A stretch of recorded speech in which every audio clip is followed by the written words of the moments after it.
देश आज मना रहा है करगिल विजय दिवस की रजत जयंती। 1999 में आज ही के दिन करगिल में पाकिस्तान सैनिकों को भारतीय शूरवीरों ने मार गिराया था। जम्मू कश्मीर के द्रास में करगिल विजय रजत जयंती समारोह में प्रधानमंत्री नरेंद्र मोदी भी शामिल होंगे। अमेरिकी सरकार ने जम्मू कश्मीर की यात्रा को लेकर जारी की नई एडवाइजरी। अपने नागरिकों को एलओसी के 10 किलोमीटर के दायरे में न जाने की हिदायत दी है। मणिपुर और मध्य भारत की यात्रा से भी परहेज करने की अपील की। सुप्रीम कोर्ट में इलेक्टोरल बॉन्ड को लेकर एसआईटी जांच की दायर याचिका पर आज सुनवाई। दायर याचिका में बॉन्ड के एवज में ऋण राजनीतिक दलों को कॉरपोरेट कंपनियों से मिले चंदे को कथित रिश्वत बताया है।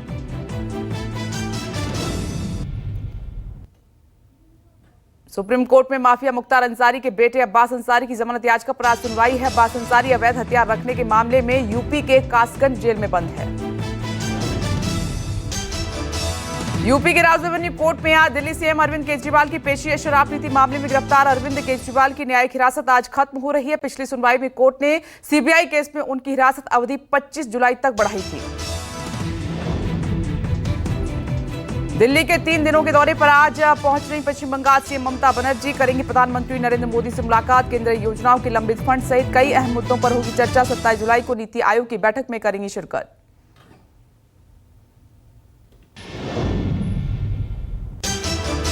दिल्ली में आज से बीजेपी संगठन मंत्रियों की 2 दिवसीय अहम बैठक है। बैठक में पार्टी अध्यक्ष जेपी नड्डा और केंद्रीय संगठन मंत्री बीएल संतोष मौजूद रहेंगे। यूपी उपचुनाव और सांगठनिक रणनीतियों पर होगी चर्चा। लोकसभा चुनाव परिणाम पर भी होगा मंथन।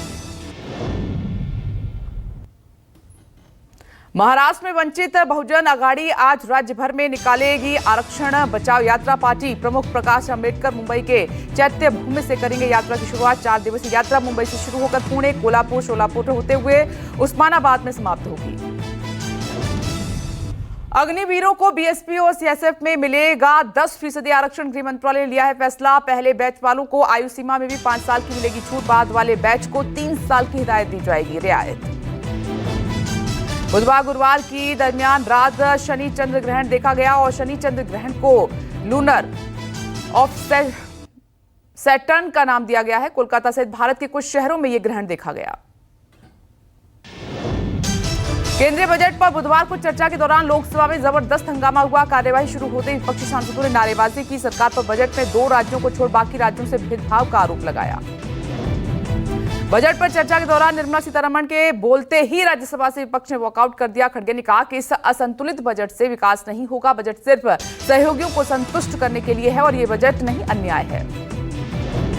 सरकार के खिलाफ संसद भवन परिसर में विपक्ष ने किया साझा प्रदर्शन। विपक्ष के प्रदर्शन में सोनिया गांधी, राहुल गांधी, मल्लिकार्जुन खड़गे, अखिलेश यादव रहे मौजूद। हाथों में तख्तियां लेकर सरकार के खिलाफ नारेबाजी भी की। सपा प्रमुख अखिलेश यादव ने कहा कि समर्थन मूल्य किसान को न देकर संगठन के साथियों को दे रहे हैं। उत्तर प्रदेश को बड़े सपने दिखाए थे, क्या मिला? उत्तर प्रदेश को डबल इंजन की सरकार है तो डबल लाभ भी मिलना चाहिए था। प्रदर्शन में शामिल शिवसेना यूबीटी सांसद प्रियंका चतुर्वेदी ने भी मोदी सरकार पर निशाना साधा। कहा कि बजट में महाराष्ट्र को कुछ भी नहीं मिला है।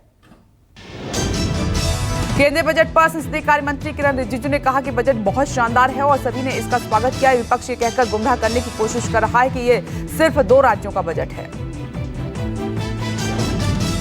कांग्रेस सांसद राहुल गांधी ने कल किसानों के साथ मुलाकात की और 12 किसान नेताओं के प्रतिनिधिमंडल ने विपक्ष के नेता राहुल गांधी से संसद परिसर में मुलाकात की और अपनी समस्याओं के बारे में भी बताया। किसान नेताओं से मुलाकात के बाद बोले राहुल गांधी, इंडिया गठबंधन के दूसरे नेताओं से बात कर सरकार पर दबाव डाला जाएगा ताकि देश के किसानों को एमएसपी की कानूनी गारंटी दी जा सके। एमएसपी गारंटी कानून सहित अन्य मांगों को लेकर किसान संगठनों ने 15 अगस्त को ट्रैक्टर रैली निकालने का ऐलान किया है और किसान नए आपराधिक कानूनों का भी विरोध कर रहे हैं। बिहार विधानसभा में केंद्रीय बजट को लेकर बवाल है। सत्ता पक्ष और विपक्ष में तीखी नोकझोंक है। सीएम नीतीश कुमार ने विपक्षी विधायकों को जमकर खरी-खोटी सुनाई। मुख्यमंत्री ने कहा कि बजट इस्पात सरकार ने बजट में सबको सब कुछ दिया है। बिहार विधानसभा से पास हुआ पेपर लीक विरोधी विधेयक का पेपर लीक करने पर 10 साल की होगी सजा, 1 करोड़ का जुर्माना भी लगेगा। पटना में कांग्रेस कार्यकर्ताओं का हंगामा। विशेष राज्य बेरोजगारी पर कांग्रेस का प्रदर्शन। प्रदर्शनकारियों पर पुलिस ने किया लाठीचार्ज। कांग्रेस के कार्यकर्ताओं पर वाटर कैनन का इस्तेमाल भी हुआ। महाराष्ट्र में मराठा आरक्षण पर सियासी उठापटक तेज है। जरांगे के खिलाफ गैर जमानती वारंट जारी है। पुणे की अदालत ने 2013 के धोखाधड़ी के मामले में जरांगे के खिलाफ जारी किया है वारंट। यूपी में बीजेपी सरकार और संगठन में चल रहे उथल पुथल के बीच मुख्यमंत्री योगी की मुलाकातों का दौर जारी है। बुधवार को सीएम योगी ने लखनऊ स्थित अपने सरकारी आवास पर मुरादाबाद मंडल के विधायकों से मुलाकात की। यूपी बीजेपी में चल रही खींचतान पर बोले सहयोगी सुभाषपा चीफ ओम प्रकाश राजभर। कहा कि सरकार में सब ऑल इज वेल। सपा अध्यक्ष अखिलेश यादव पर कांग्रेस से गठबंधन को लेकर कसा तंज। झारखंड बीजेपी अध्यक्ष बाबूलाल मरांडी ने राज्य के मुस्लिम बाहुल्य इलाकों में खास वर्ग के मतदाताओं की बड़ी संख्या पर जताई चिंता। चुनाव आयोग से की शिकायत। सोरेन सरकार के मंत्री बन्ना गुप्ता ने राज्य में घुसपैठ के आरोपों को किया खारिज।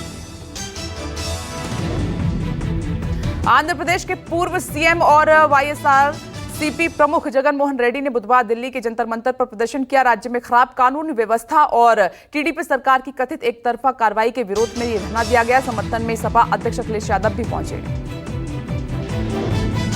मुंबई में एमएनएस प्रमुख राज ठाकरे आज पार्टी पदाधिकारियों के साथ करेंगे अहम बैठक। महाराष्ट्र विधानसभा चुनाव के मद्देनजर रणनीति पर करेंगे चर्चा। आगामी विधानसभा चुनाव में राज ठाकरे के कदम पर सबकी नजर है। कांवड़ यात्रा को लेकर दिल्ली सरकार ने पूरी की तैयारी। कांवड़ियों के ठहरने के लिए 185 शिविर लगा दिए गए हैं। शिव भक्तों के खाने पीने के साथ ही मेडिकल सुविधा की व्यवस्था भी की गई है। इस बात की जानकारी मंत्री आतिशी ने दी। पटना हाईकोर्ट ने बुधवार को दिया बड़ा आदेश। बिहार सरकार के न्यायिक कर्मचारियों की वेतन बढ़ोतरी और पदोन्नति से संबंधित संशोधन को किया खारिज। कहा कि दूसरे सरकारी कर्मचारियों की तरह न्यायिक कर्मचारियों भी वेतन वृद्धि के हकदार हैं। शंभू बॉर्डर खोलने पर सुप्रीम कोर्ट का आदेश। सुप्रीम कोर्ट ने कहा कि शंभू बॉर्डर पर यथास्थिति बहाल रहेगी। किसानों को सरकार पर भरोसा नहीं है। किसानों के लिए कमेटी का गठन करें। जम्मू कश्मीर में आतंकियों के खिलाफ चलाए गए ऑपरेशन में मारा गया एक आतंकी। कुपवाड़ा में संदिग्ध गतिविधि देखे जाने के बाद मुठभेड़ शुरू हुई। मुठभेड़ में सेना का एक जवान भी घायल हुआ है। दिल्ली शराब नीति मामले में गिरफ्तार मनीष सिसोदिया और के कविता की आज कोर्ट में पेशी है। दोनों नेताओं की शराब नीति से जुड़े मनी लॉन्ड्रिंग मामले में पेशी होनी है। राजस्थान के गैंगस्टर आनंद पाल एनकाउंटर पर जोधपुर की सीबीआई अदालत का बड़ा फैसला है। कोर्ट ने सीबीआई के क्लोजर रिपोर्ट को खारिज किया है। 5 पुलिसकर्मियों के खिलाफ हत्या का केस दर्ज करने का आदेश है। 2017 में चुरू में हुआ था आनंद पाल का एनकाउंटर। देश के कई राज्यों में भारी बारिश से बाढ़ जैसे हालात पैदा हो गए हैं। गुजरात की सूरत में तो लोगों के घरों में पानी घुस गया है, जिसके बाद एसडीआरएफ और एनडीआरएफ की टीमें बाढ़ प्रभावित इलाकों में राहत बचाव कार्य में जुटी हुई हैं। गुजरात के सूरत के लिंबायत विधानसभा के मीठी खाड़ी क्षेत्र में बाढ़ प्रभावित इलाकों में पुलिस और अग्निशमन विभाग द्वारा संयुक्त बचाव अभियान जारी है। यूपी के प्रयागराज में भी भारी बारिश ने रोका आम जनजीवन। शहर में बारिश से कई इलाकों में भरा पानी। सड़कों पर जगह जगह दिखा ट्रैफिक जाम। कनाडा की सांसद चंद्र आर्य ने खालिस्तानी आतंकी गुरपंतवंत पन्नू को दिया करारा जवाब। पन्नू के हिंदुओं को दी धमकी भरे वीडियो को लेकर साधा निशाना। कहा कि खालिस्तानियों ने कनाडा को दूषित कर दिया है। अमेरिकी राष्ट्रपति पद के रिपब्लिकन पार्टी के उम्मीदवार डोनाल्ड ट्रंप से आज मिलेंगे इजरायली प्रधानमंत्री नेतन्याहू। नेतन्याहू से होने वाली मुलाकात को लेकर ट्रंप ने कहा कि इजरायली पीएम से मुलाकात को लेकर हूं उत्सुक। अमेरिकी राष्ट्रपति चुनाव से हटने के बाद जो बाइडेन आज करेंगे राष्ट्र को संबोधित। 5 नवंबर को होने वाले राष्ट्रपति चुनाव से नाम वापस लेने के बाद राष्ट्रपति जो बाइडेन का यह पहला भाषण होगा। पेरिस ओलंपिक की आधिकारिक शुरुआत 26 जुलाई को होगी, लेकिन आज से तीरंदाजी इवेंट शुरू हो गया है। भारतीय तीरंदाज दीपिका कुमारी और तरुणदीप राय रैंकिंग राउंड में दिला सकते हैं भारत को पदक। अंतर्राष्ट्रीय ओलंपिक कमेटी ने एक बार फिर नीता अंबानी में अपना विश्वास जताया है। वे सर्वसम्मति से एक बार फिर आईओसी की सदस्य चुन ली गई हैं। 2016 में रियो डी जेनेरियो ओलंपिक खेलों में नीता अंबानी पहली बार आईओसी सदस्य चुनी गई थी। ओमान के तेज गेंदबाज Bilal Khan one day international cricket में सबसे तेज 100 विकेट लेने वाले गेंदबाज बन गए हैं। बिलाल ने यह मुकाम 49 मैचों में हासिल कर भारत के बुमराह और पाकिस्तान के शाहीन अफरीदी को पीछे छोड़ा है। दिल्ली एनसीआर के कई इलाकों में तेज हवा के साथ झमाझम बारिश। सुबह सुबह बारिश से मौसम खुशनुमा हुआ। उमस भरी गर्मी से लोगों को राहत मिली।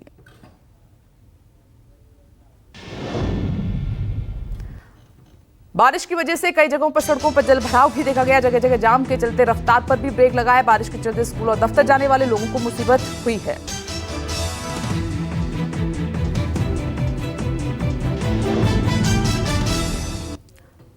सूरत में भारी बारिश से बाढ़ जैसे हालात हो गए हैं। घुटनों तक पानी भरा है। बारिश का पानी लोगों के लिए घरों में घुसा। एसडीआरएफ और एनडीआरएफ की टीमें बाढ़ प्रभावित इलाकों में राहत बचाव कार्य में लगातार जुटी हुई हैं।